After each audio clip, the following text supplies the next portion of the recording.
Hello everyone, I am सार्थक।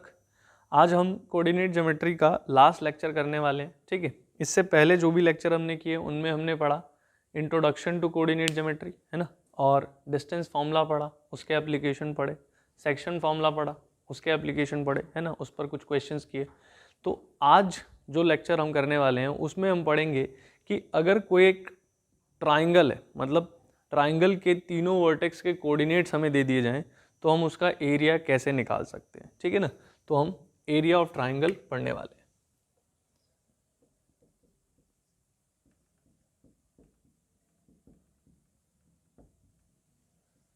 तो मान लेते हैं ये अपने पास एक कार्टेशियन प्लेन है।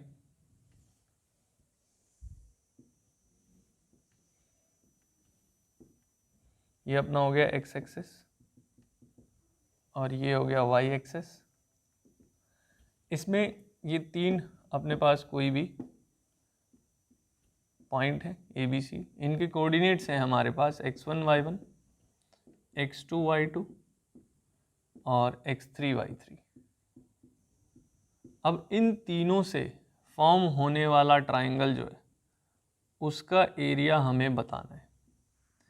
ठीक है, तो इसके एरिया को हम किस तरीके से निकाल सकते हैं वो हम समझते हैं। ठीक है, देखो, अगर मैं ए का एक्स एक्सिस से परपेंडिकुलर डिस्टेंस देखूं तो वो कितना होगा। आप जानते हो परपेंडिकुलर डिस्टेंस एक्स एक्सिस से क्या होता है, वाई कोऑर्डिनेट होता है, y1 हो जाएगा। बी का अगर देखें तो y2 हो जाएगा और सी का देखें तो y3 हो जाएगा। क्लियर है? ठीक है, तो अब अगर आप ध्यान से देखो तो इन सभी के अगर मैं कुछ नाम रख दूं, और कुछ भी नाम रख सकते हैं, एल एम एन रख देते हैं, चलो। तो ये ए बी एल एम किस चीज़ को रिप्रेजेंट कर रहा है, यहाँ पर कैसा दिख रहा है A B L M?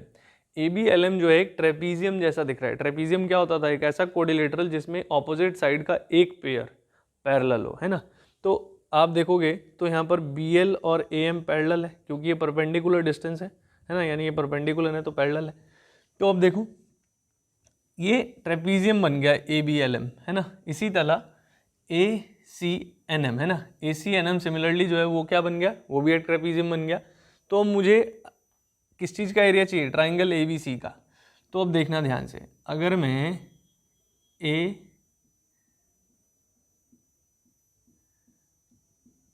A B L M का एरिया निकालूं, है ना, और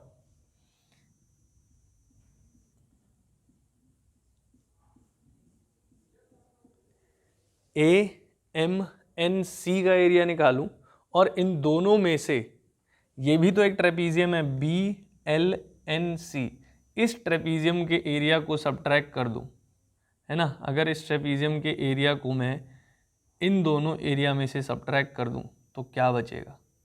आप देख सकते हो ट्राइंगल ही तो बचेगा ना, है ना। तो इस तरीके से मैं ट्राइंगल का एरिया फाइंड कर लूँगा। ठीक है, तो ट्राइंगल एबीसी का एरिया कैसे निकलेगा? Area of A B L M plus area of A M N C, उस इन दोनों के एरिया में से अगर मैं बी एल एन सी नीचे वाला एरिया सब्ट्रैक्ट कर देता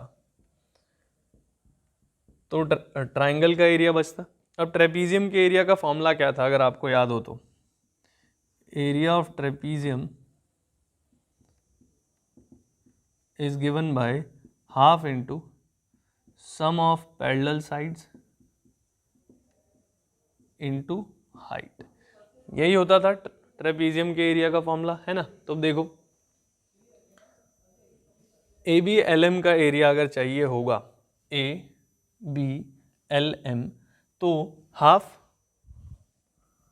and sum of parallel sides B L और ए एम। तो बी एल एक्स एक्सिस से परपेंडिकुलर डिस्टेंस y2, है ना, प्लस y1 इनटू हाइट। यही तो इसकी हाइट है ना। क्लियर है? तो ये क्या हो जाएगा, ये वाला डिस्टेंस। देखो अगर मुझे यहाँ तक का डिस्टेंस चाहिए होगा तो y एक्सिस से जो परपेंडिकुलर डिस्टेंस होगा वो कितना होगा?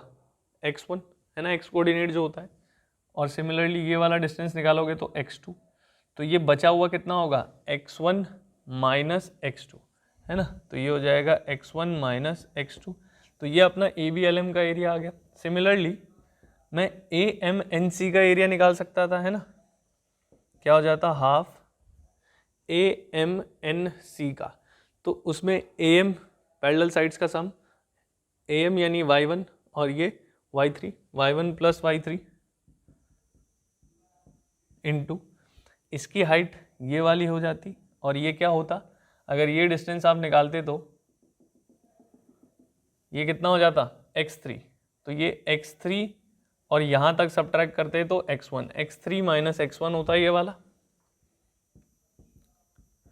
और इसमें से आप सब्ट्रैक्ट करते ये वाली चीज़, तो हाफ इंटू BLNC, तो BLNC में पैरेलल साइड्स का सम BL और NC, BL इज y2 और ये y3, तो y2 प्लस y3 इंटू इसकी हाइट क्या हो जाती, ये पूरी L से N, तो L कितना था, यहाँ से यहाँ पूरा कितना था यहाँ तक, ये था अपना x3 और ये था x2, तो x3 में से x2 हटा दोगे तो ये ln आ जाएगा x3 माइनस x2, ठीक है।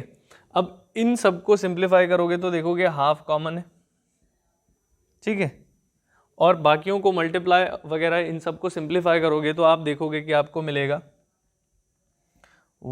x1 into y2 minus y3 plus x2 into y3 minus y1 plus x3 into y1 minus y2, ठीक है। अब ये अपने को ट्राइंगल का एरिया मिल जाएगा, ठीक। अब इसमें ना एक दिक्कत ये होती है कि वर्टेक्स जो है इधर उधर होते हैं, तो उनकी वजह से कई बार ये चीज़ नेगेटिव आ जाती है, पर एरिया कभी भी नेगेटिव नहीं होता, ठीक है।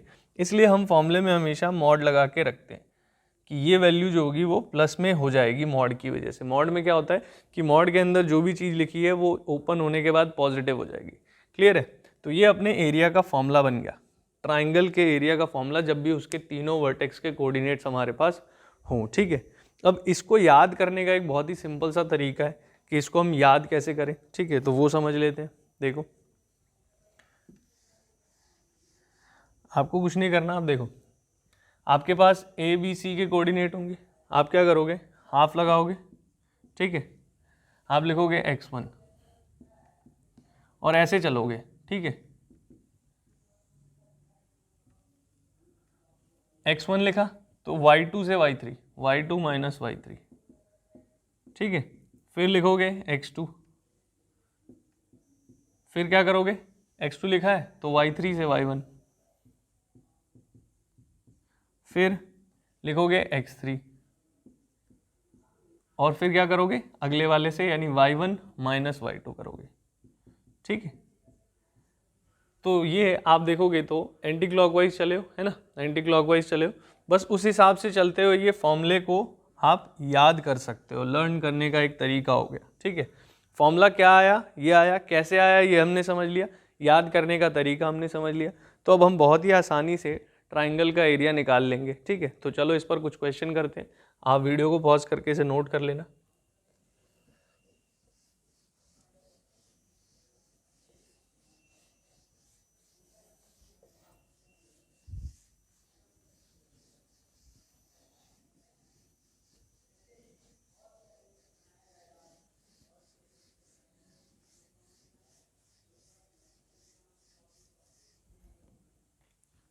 देखो जरा कुछ एग्जांपल्स। तो पहला क्वेश्चन है,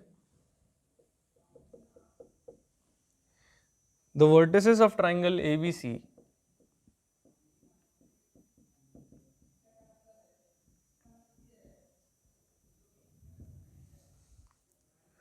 आर -2, 1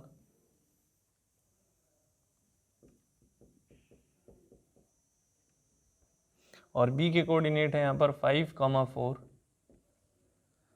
और C के हैं 2, -3, then find the area of the triangle.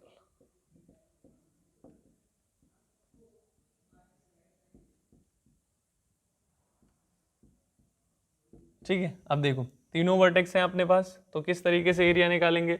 देखो ये अपना x1 y1 हो गया है ना, और ये x2 y2 हो गया, ये x3 y3 हो गया, बस फॉर्मूला लगा दो अब। ठीक है, एरिया ऑफ ट्राइंगल के लिए अपने पास फॉर्मूला है। ठीक है, क्या था, half mod x1 y2 minus y3 x2 y3 minus y1 x3 y1 minus y2। ठीक है, अब इस फॉर्मूले का यूज़ कर लेते हैं। हाफ x1 क्या है, -2, y2 माइनस y3 y2 है ना, y2 ये रहा 4 माइनस y3 है ना, 4 माइनस ऑफ, अब वहाँ पर ऑलरेडी माइनस है, प्लस x2 कितना 5 इंटू y3 माइनस y1 कितना है -3 और y1 1, तो -3 minus 1 x3 2 y1 minus y2 y1 1 minus 4। Clear है। तो देखो ये हो गया half -2 4 minus minus plus 4 plus 3 is 7 5 -3 minus 1 is -4 2 into 1 minus 4 is -3 है ना। इसको सॉल्व करते हैं, 7 into 2 14 -14 5 into -4 is -20 2 into -3 is -6 -14 in -6 is -20 -20 in -20 is -40। पर मॉड की वजह से ये माइनस हट जाएगा तो ये बचेगा 40, तो 40/2 इज 20। अब एरिया हमेशा स्क्वायर यूनिट में होता है ना, कुछ भी हो। अब यूनिट अगर सेंटीमीटर हो तो सेंटीमीटर स्क्वायर हो जाता है, पर यहाँ पर हमें पता नहीं है लेंथ जो है वो कितने यूनिट है, किस यूनिट में है, सेंटीमीटर है मीटर है ना। तो इस तरीके से आप इस ट्राइंगल का एरिया निकाल सकते हो। क्लियर है, आगे बढ़े नेक्स्ट क्वेश्चन पर।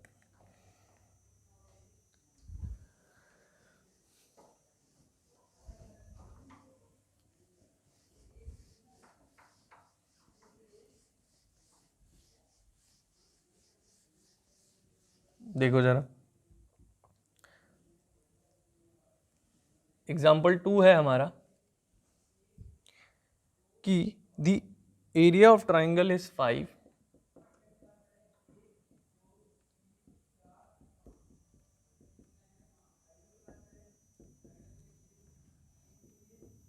Square unit. आगे कह रहा है 2 of its vertices are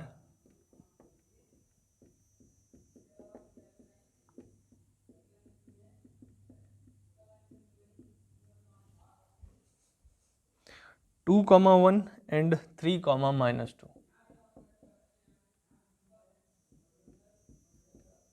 ठीक है, आगे बढ़े।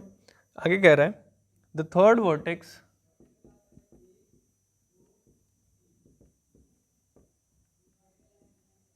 lies on y equal to x plus 3 है ना। जो तीसरा वर्टेक्स है वो इस लाइन पर लाई कर रहा है, तो आपको थर्ड वर्टेक्स फाइंड करना है। Find the third vertex.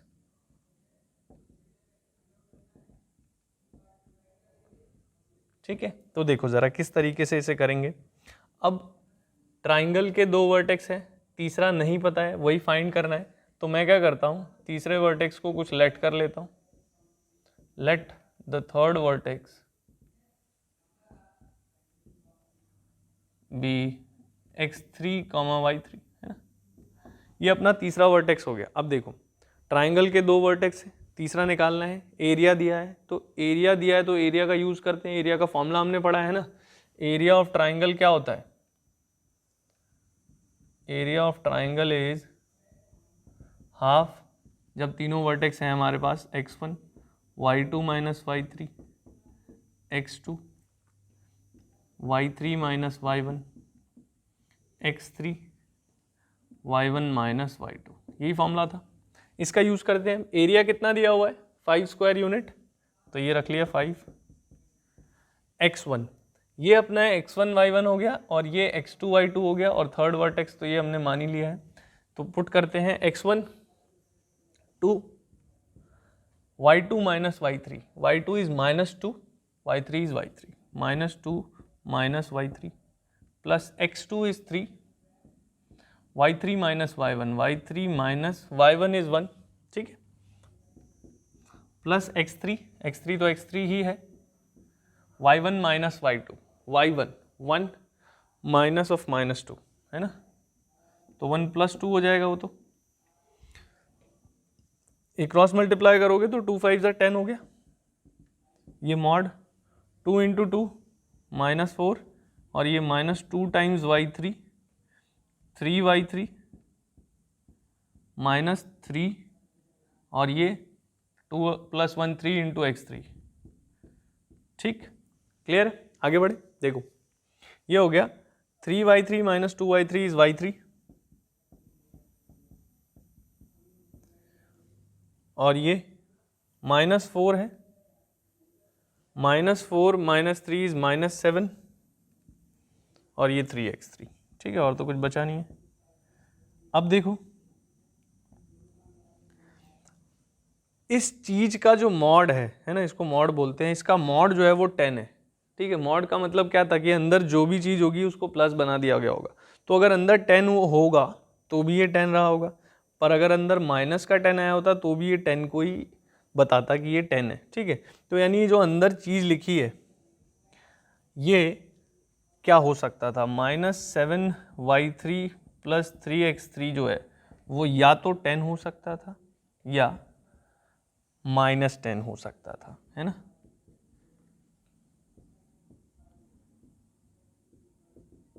ठीक है, तो यहां से मैं दो इक्वेशन बना सकता हूं, है ना, एक तो बन रही है y3 plus 3x3 equal to 10 plus 7 17, ठीक, और एक यहां से बनती y3 plus 3x3 minus 10 plus 7 is -3, ठीक है, ये मेरे पास दो इक्वेशन तो यहाँ से आ गई, इनके नाम रख लेते हैं, ये फर्स्ट इक्वेशन है, ये सेकंड इक्वेशन है, क्लियर है, और एक चीज हमें दी गई थी, क्या, उसने हमें बोला था कि जो तीसरा वर्टेक्स है ना, तीसरा वर्टेक्स ये इस लाइन पर लाई करेगा, कहाँ पर लाई करेगा, इस लाइन पर, तो अगर कोई भी पॉइंट किसी लाइन पर लाई करता है यानी कि वो उसका सॉल्यूशन है, यानी इसको जब हम यहाँ पुट करेंगे तो लेफ्ट साइड और राइट साइड को सेटिस्फाई करेगा, दोनों इक्वल आने चाहिए, तो यहाँ से क्या मिलता है, as x3 y3 lie on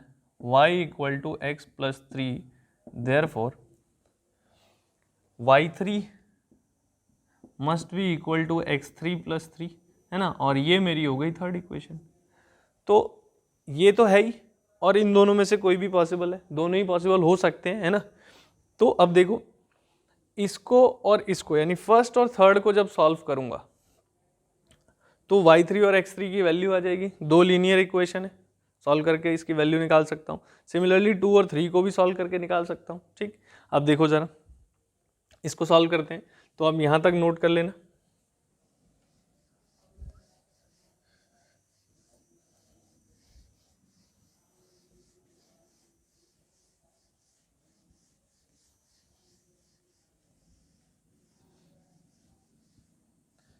देखो अब हम सॉल्व कर रहे हैं फर्स्ट और थर्ड को, on solving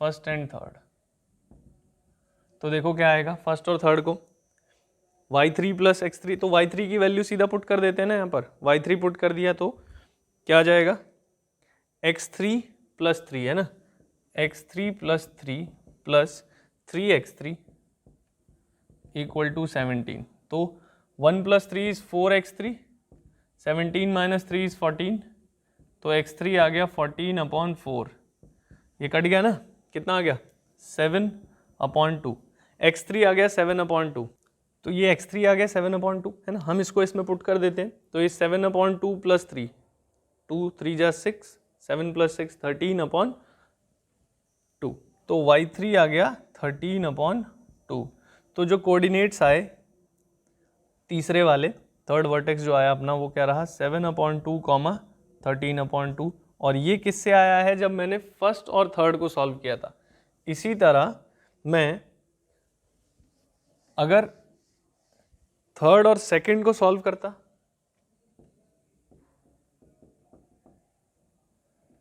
second and third तो भी तो कुछ वैल्यू आती, चलो उसको देखते हैं। सेम y3 की वैल्यू यहाँ पुट कर ली, तो y3 क्या था, x3 plus 3 plus 3x3 equal to -3, ठीक है। तो ये हो गया 4x3 और ये इधर जाके माइनस का 6 बन जाता, तो यहाँ से x3 की वैल्यू आती -6/4 जो कि कट के -3/2 ही हो जाता। अब x3 को पुट कर दे -3/2, तो 2 3 जा 6, 6 - 3 इज 3/2 है ना, तो y3 कितना आ जाता 3/2। तो थर्ड वर्टेक्स के कोऑर्डिनेट यहाँ से क्या आ रहे हैं -3/2, 3/2। तो अब सवाल ये उठता है कि जो तीसरा वर्टेक्स है उसके दो दो कोऑर्डिनेट्स कैसे आ गए, है ना। तो एक बारी इसको भी समझते हैं कि ऐसा कैसे पॉसिबल है, ठीक है। देखो जरा,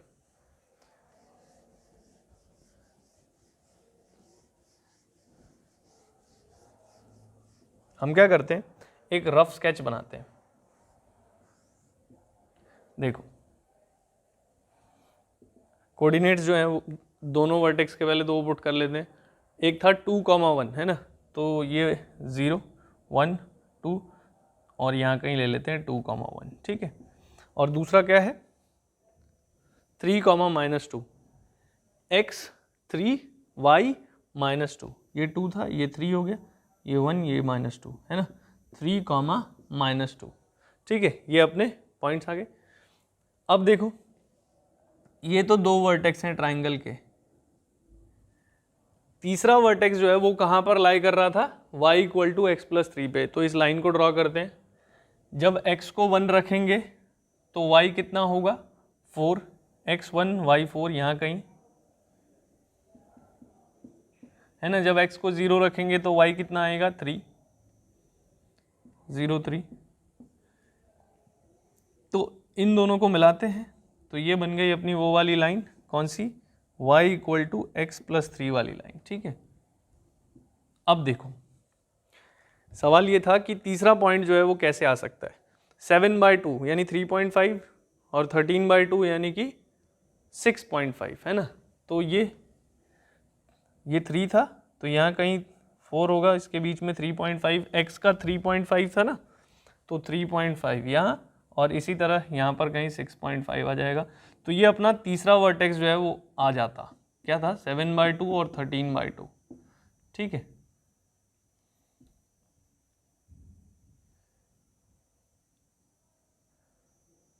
तो ये हमारा वो ट्राइंगल फॉर्म हो जाता, ठीक है, जिसका एरिया 5 स्क्वायर यूनिट हमें दिया हुआ था।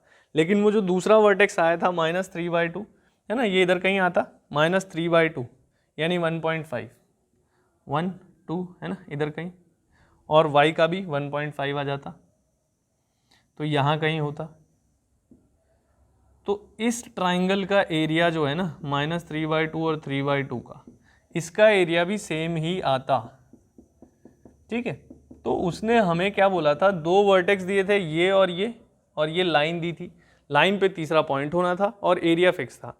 तो ये भी पॉसिबल था, ये भी पॉसिबल था, इसी वजह से हमारे ये दो कोऑर्डिनेट्स आए हैं तीसरा जो वर्टेक्स है उसके, क्योंकि तीसरा वर्टेक्स ये हो तो भी ये सेटिस्फाई कर रहा है, ये हो तो भी ये सेटिस्फाई करता। क्लियर है। नेक्स्ट क्वेश्चन पे चले, चलो।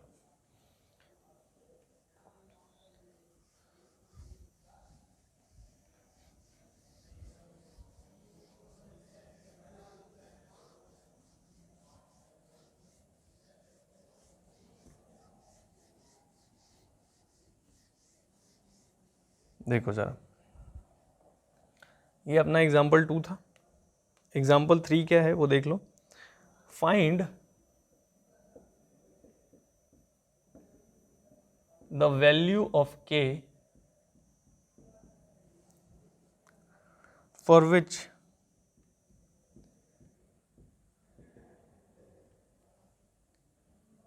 a is 8,1, b is 3, -4 and c is 2, k, ठीक है। तो आपको ये भी दिया हुआ है कि find the value of K for which this are collinear. ये तीनों पॉइंट्स कैसे हैं? कोलिनियर है। तो अगर आपको याद होगा तो मैंने कोलिनियर का मतलब समझाया था। कोलिनियर वो पॉइंट्स होते हैं जो एक ही स्ट्रेट लाइन पर लाई करते हैं ना। अगर मेरे पास 3 पॉइंट हैं तो वो तीनों या तो सेम स्ट्रेट लाइन पर लाई करेंगे या नहीं करेंगे, है ना। अगर सेम स्ट्रेट लाइन पर लाई करेंगे तो चलो ये तीनों से एक लाइन बन गई, और अगर नहीं करते तो ट्राइंगल बन जाता, ठीक है। अगर ट्राइंगल बनता तो इसका कुछ एरिया होता, पर लाइन का कोई एरिया नहीं होता है ना। तो अगर कभी भी 3 पॉइंट्स कोलिनियर हैं तो हम यूं भी कह सकते हैं कि उससे बनने वाले ट्राइंगल का एरिया 0 होगा, क्योंकि ट्राइंगल तो बनेगा ही नहीं ना। ट्राइंगल नहीं बना तो एरिया कहाँ से आएगा, है ना। तो आप इस तरीके से ये भी कह सकते हो कि if 3 points are collinear then area formed by those points will be 0, है ना, क्योंकि एक लाइन का कोई एरिया नहीं होता। तो अब यहाँ पर मुझे 3 पॉइंट देके वो कह रहा है कोलिनियर है, तो कोलिनियर से वो मुझसे क्या कहना चाहता है कि वो तीनों पॉइंट्स से अगर कोई हम ट्राइंगल इमेजिन करते हैं कि बनता होगा तो उसका एरिया 0 होगा, क्योंकि ट्राइंगल बन ही नहीं पाएगा, ठीक। तो अब देखो एरिया को 0 के इक्वल पुट करते हैं। ABC है तो एरिया ऑफ ट्राइंगल ABC अगर हम निकालते तो क्या रहता फॉर्मूले के according, x1 y2 minus y3, ठीक है, x2 y3 minus y1, x3 y1 minus y2, ठीक है। अब पुट करो, एरिया ऑफ ट्राइंगल तो 0 होगा क्योंकि पॉइंट्स कोलिनियर है। x1 8, y2 minus y3 minus 4 minus k, है ना, plus x2 is 3, y3 minus y1 k minus 1, x3 is 2, y3 minus y1 sorry y1 minus y2, y1 is 1, 1 minus of minus 4 is plus 4, ठीक है। तो 2 into 0 is 0, 8 into 4 minus 32 minus 8k, 3k minus 3, 5 into 2 10, ठीक है। तो ये हो गया minus का 32 माइनस का 3 minus 35, minus 35 plus 10 is minus 25, ठीक है। Minus 8 plus 3 minus 5। अब देखो मॉड, किसी चीज का मॉड 0 है तो 0 मॉड तो तभी हो सकता है ना जब अंदर वाली चीज ही 0 है ना, सीधी सी बात है। मॉड सिर्फ ये करता है कि नेगेटिव को पॉजिटिव बना देता है, पर 0 तो ना नेगेटिव है ना पॉजिटिव है, तो इसका मतलब ये चीज़ 0 ही रही होगी, तभी तो ये 0 के इक्वल आया, ठीक है। तो इसलिए मैं कह सकता हूँ कि -25 माइनस 5 के वो 0 के ही इक्वल रहा होगा। यहाँ से हम 5 के और उधर भेजेंगे तो ये 25 प्लस का हो जाएगा, तो k आ गया 25 अपॉन -5 और ये कट के k की वैल्यू आ गई -5। तो हमें k ही फाइंड करना था, तो k तो हमने निकाल ही लिया, साथ में हमने ये भी समझ लिया कि 3 पॉइंट अगर कोलिनियर हैं तो उनसे बनने वाले ट्राइंगल का एरिया 0 होगा। हमने डिस्टेंस फार्मूला में भी ये चीज़ पढ़ी थी, 3 पॉइंट्स कोलिनियर प्रूव करने के लिए क्या था कि 2 का सम, है ना, 2 का सम तीसरे के बराबर आता है ना। तो ये हमने सीखा था डिस्टेंस फार्मूला में कोलिनियर प्रूव करने के लिए। तो हमने एक और चीज़ सीख ली कि अगर पॉइंट्स कोलिनियर हैं तो हम कैसे प्रूव कर सकते हैं, एरिया निकालो, एरिया 0 आया तो कोलिनियर है, ठीक है। और कोलिनियर दे के कुछ निकलवा रहा है तो आप 0 को सीधा पुट कर दो, है ना, 0 है, कोलिनियर है तो 0 है, ठीक। आगे बढ़ते हैं नेक्स्ट एग्जाम्पल पे।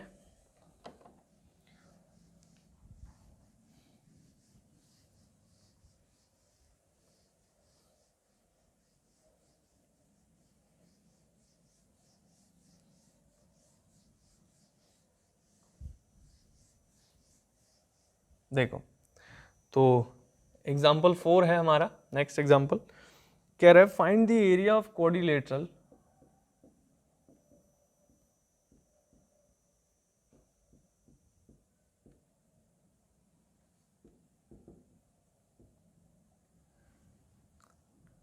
ABCD whose vertices are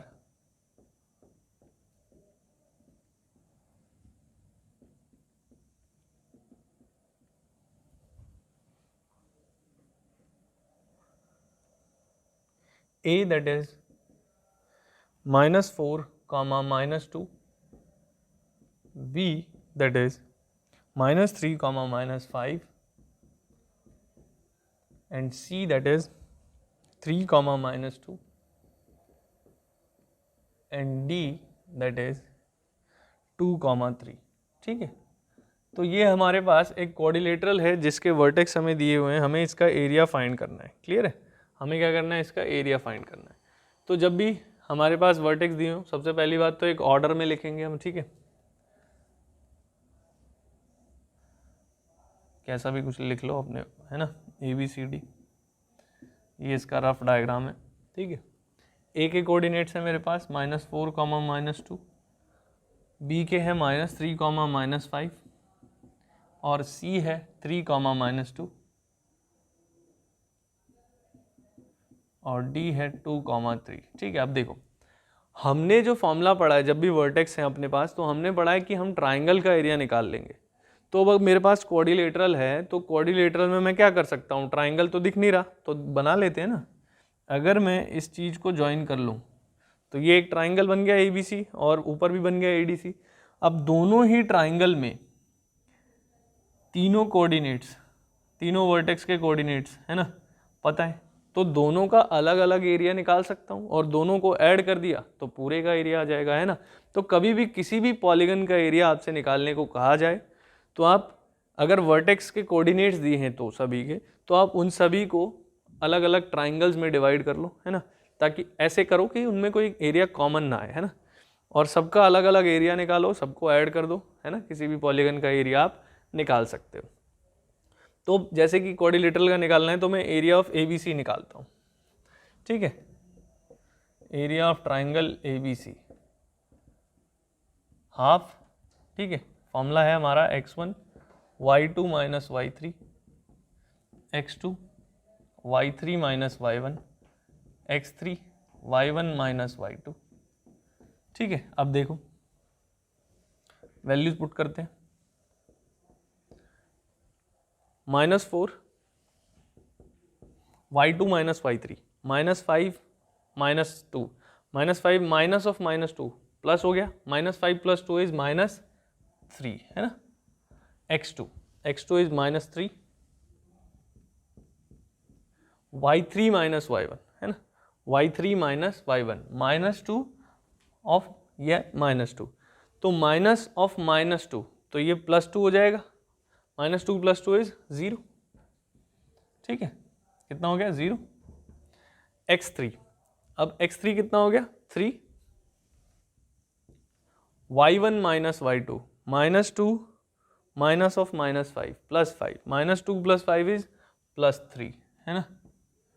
तो इसको सॉल्व कर लेते हैं, ये हो गया हाफ, 4 3 जा 12, प्लस का 12 हो गया ये तो, और ये तो 0 ही हो गया, और 3 3 जा 9, तो ये 12 + 9 21, mod of 21 is 21, 21/2 square unit. ठीक है, सिमिलरली आप नीचे वाले ट्राइंगल, सॉरी नीचे का तो निकाला ही, ऊपर ये ADC का एरिया भी निकाल सकते हो, सेम फॉर्मूला इस्तेमाल करते हुए, है ना। x1 हो गया -4, y2 - y3, -2 - 3 इज -5,